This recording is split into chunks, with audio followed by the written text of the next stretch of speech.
இன்னைக்கு நம்ம உடம்புல எப்படி நெட்டி போடுறது அப்படின்றத பார்க்க போகிறோம். அதாவது உடம்புல ஒவ்வொரு மூட்டுக்கள்லையும் சொடக்கு போடுறது எப்படி அப்படின்றத பார்க்க போகிறோம். உதாரணத்துக்கு இந்த விரலை பாருங்கள். இந்த விரலில் இந்த மூட்டு பகுதியை பாருங்கள்.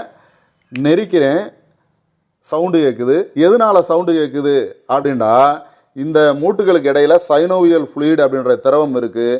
நெரிக்கும் போது அதில் வெளிவந்து காற்று உடையிற சவுண்டு தான் நமக்கு சொடக்காக கேட்குது.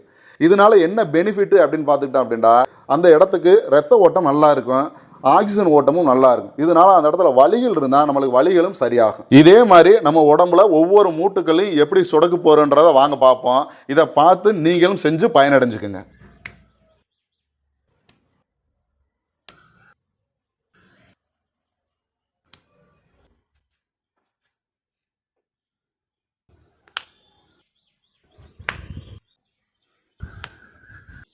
அடுத்த கை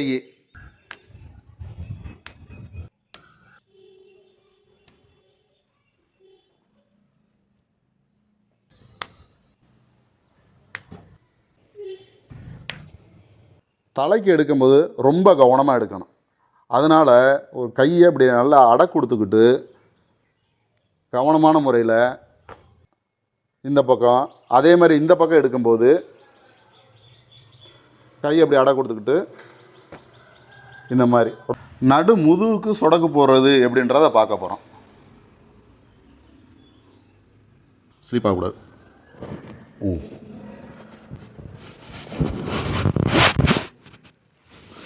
இடுப்புக்கு செய்ய போகிறோம்.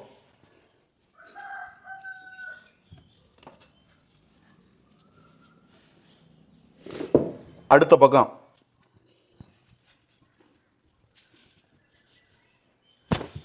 முழங்காலுக்கு போட போகிறோம். ஃப்ரீயாக இருக்கணும். அடுத்த முழங்காலுக்கு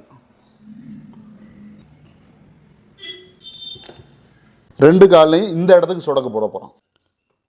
இப்படி ஸ்ட்ரெச் பண்ணி லாக் பண்ணிக்கிட்டு அப்படி ப்ரெஸ் பண்ணுறோம். இப்படி ஸ்ட்ரெச் பண்ணிட்டோம், லாக் பண்ணிவிட்டு அப்படி ஒரு ப்ரெஸ் பண்ணுறோம்.